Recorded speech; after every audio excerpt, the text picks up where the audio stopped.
Halo Pioners, apa kabar semuanya? Semoga dalam keadaan baik-baik saja ya.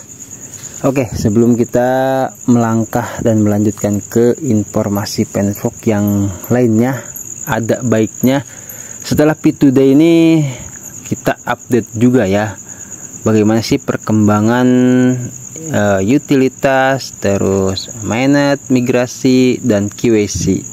Karena kita tahu 3 syarat itu yang core team katakan agar bisa tercapai pada jaringan terbuka.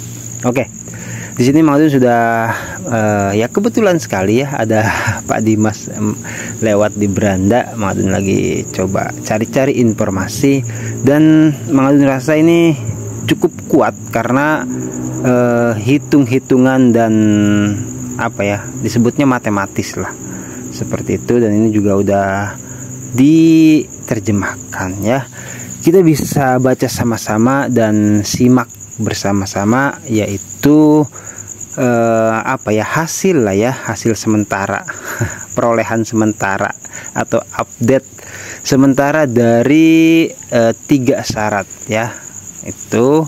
Jadi pasti akan terus berkembang dan nanti pasti akan ada update lagi. Jadi untuk saat ini kita update, barangkali ada pioners yang masih pengen tahu atau bertanya-tanya KYC itu udah berapa banyak sih Mang misalkan, atau migrasi udah sampai mana itu.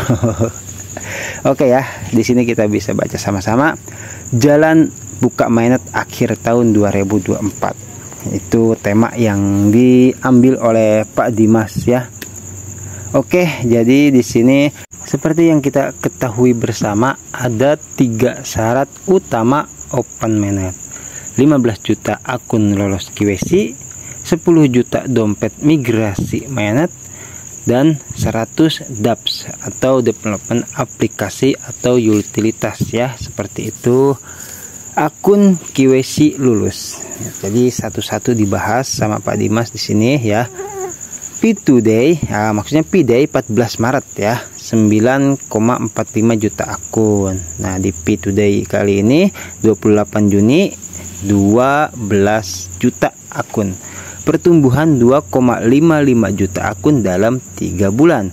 Pertumbuhan rata-rata per bulannya itu 850.000 akun lolos KYC. Dengan kekurangan target 3 juta akun yang lolos KYC, secara matematis bisa kita hitung akan tercapai dalam 3 sampai 3,5 bulan lah ya, atau 4 bulanan setelah P2Day. Target 3 juta akun lolos KYC rata-rata mencapai 850.000 per bulan. 15 juta akun yang lolos KYC dapat dicapai pada bulan Oktober 2024. Itu ya. Terus ini di dompet migrasi utama pada P-Day 14 Maret 4,64 juta dompet ya. Dan di P2Day 28 Juni itu 5, ini rinci sekali ya, 5,8 juta dompet. Pertumbuhan 1,16 juta dompet dalam 3 bulan. Pertumbuhan rata-rata per bulan 387.000 dompet. Dengan target kekurangan 4,2 juta dompet dan rata-rata kecepatan migrasi per bulan sebesar 387.000 dompet, maka secara matematis untuk mencapai 4,2 juta dompet dibutuhkan dalam sekitar, maksudnya dibutuhkan waktu sekitar 10,8 bulan atau 11 bulanan lah ya setelah P2Day. Artinya target 10 juta dompet akan tercapai pada Mei 2025. Weh, ini asik nih. Asiknya kenapa, Bang? Jadi betul-betul secara nggak ini ya, nggak mengurangi, nggak menambahi dalam artian jumlahannya gitu. Karena di sini dikalkulasikan atau dihitung ya di sini yaitu per bulannya. Jadi di sini bahkan Pak Dimas juga tidak mengada-ngada hitungannya itu ya. Jatuhnya migrasi, dompet migrasi utama itu sampai dikatakan pada Mei 2025. Lama juga ya. Ya karena apa? Karena migrasi sekarang tahu sendiri ya, lagi macet, lagi mungkin core team fokus ke yang lain dulu seperti itu. Oke, kita lanjut di 100 minute dapps. Di P-Day 14 Maret 50 development aplikasi. P-Today 28 Juni 70 development aplikasi. Pertumbuhan 20 aplikasi dalam 3 bulan. Pertumbuhan rata-rata per bulan 6,67 atau sekitaran 7 development aplikasi. Dengan kekurangan 30 dapps maka diperlukan waktu sekitar 4,28 bulan atau sekitar 5 bulanan setelah P-Today untuk mencapai 30 dapps. Artinya target manage 10 dapps dapat tercapai pada bulan November 2024. Jadi kalau diperhatikan memang iya ya, itu yang lama tuh migrasinya seperti itu. Jadi dari perhitungan matematis di atas kita dapat menyimpulkan bahwa tugas terberat kita adalah mencapai target 10 juta dompet migrasi mainnet. Kalau misalkan untuk lebih didorong lagi ya pada akhir tahun ini 2024, karena migrasi mainnet tadi setelah dikalkulasikan itu jatuhnya pada bulan Mei 2025. Kalau kecepatannya itu cuman sekitar 10,8 atau 4,2 ya juta dompet dibutuhkan dalam sekitar 11 bulanan ya. Tuh, karena apa? Karena di situ cuman 387.000 dompet per bulannya. Oke, kita lanjut lagi ya. Core team sangat berhati-hati dalam memetakan dompet migrasi. Wilayah dengan risiko pasar gelap rendah akan diprioritaskan untuk keamanan jaringan. Nah, pada bagian ini mungkin Pioneer juga udah sering ngedengar ya dari banyak artikel dari Dorisin misalkan atau dari yang mana-mana gitu. Ini real kalau menurut Mang Adun. Karena apa? Karena daerah yang dengan pasar gelap yang rendah, kenapa diprioritaskan sama Core team itu demi keamanan jaringan. Jadi itu cepat gitu loh. Ibarat maaf ya, kita mensortir gitu kan, mensortir apalah yang campur aduk gitu. Misalkan kayak kita contoh, ini mah contoh ya. Mungkin Pioneer juga paham lah dengan cara waktu kita sebelum menanak nasi itu kan kita milihin dulu tuh antara beras dengan gabahnya ya, atau apa namanya itu padinya ya, yang masih terbawa ke dalam beras seperti itu. Nah kalau misalkan posisi padinya itu sedikit, anggaplah seperti itu ya, pasar gelap itu otomatis akan lebih cepat, akan lebih mudah.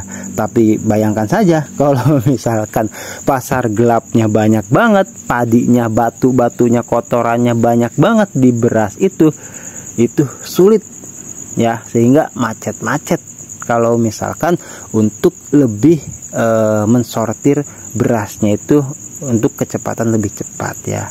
Itu jadi kalau misalkan satu karung itu yang berasnya 80% ya, dengan batunya 10% dan padinya 10%, itu akan lebih cepat ketimbang yang satu karung berasnya 50%, batu dan padinya itu 50%.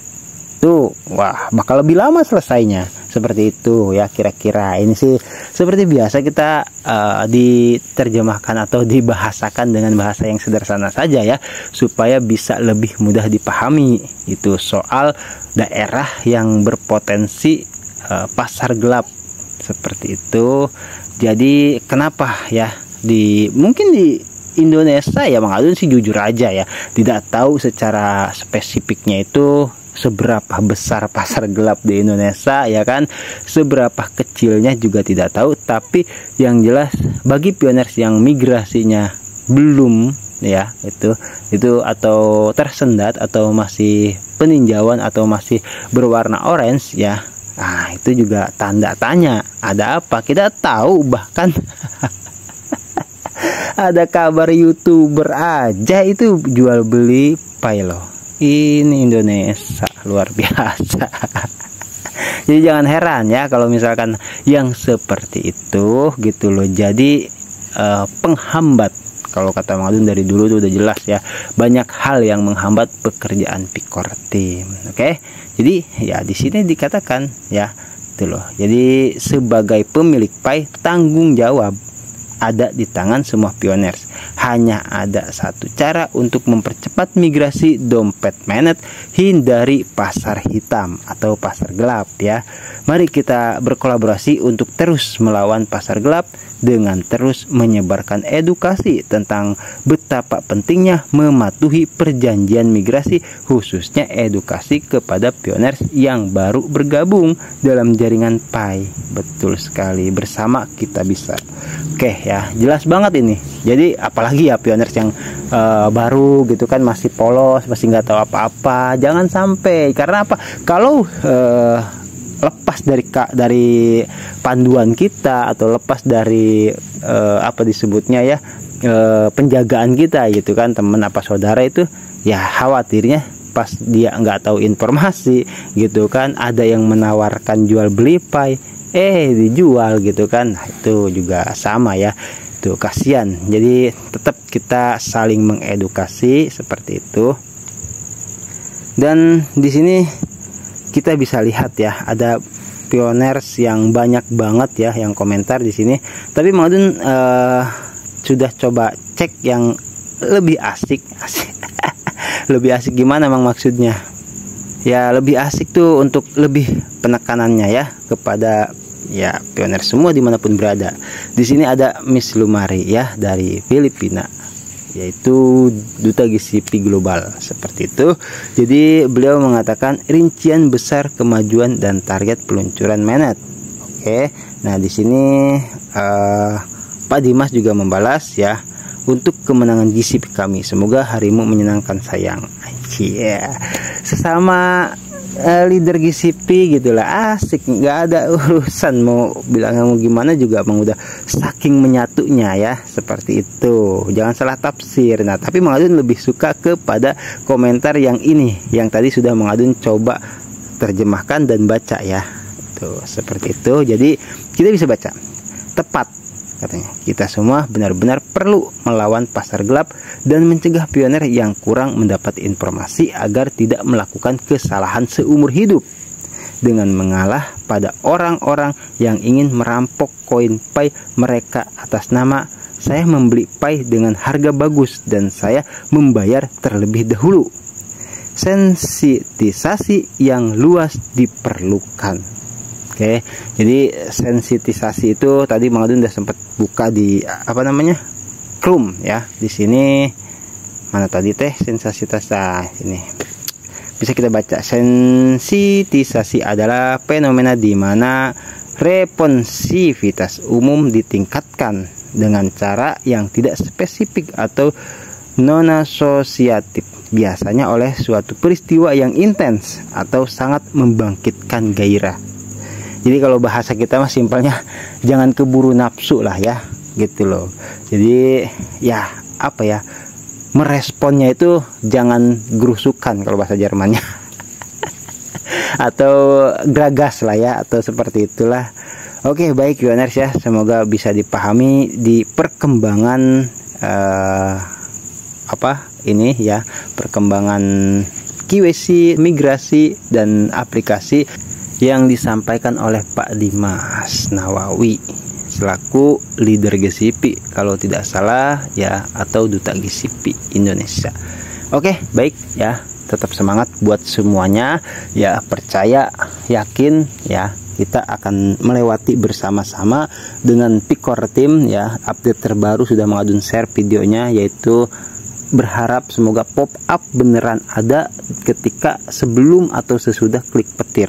Jadi itu betul-betul core team ingin memastikan pioner aktif, pertama itu.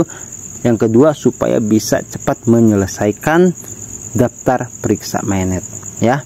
Jadi apanya saja yang kurang di situ ya kita selesaikan. Oke ya, sangat jelas di sini. Nanti kita update lagi soal itu. Sementara ini kita update ini aja dulu. Oke, baik pioners, Mang Adun pamit undur diri dulu ya. Pokoknya tetap sehat, karena dengan sehat kita bisa melakukan apa saja ya.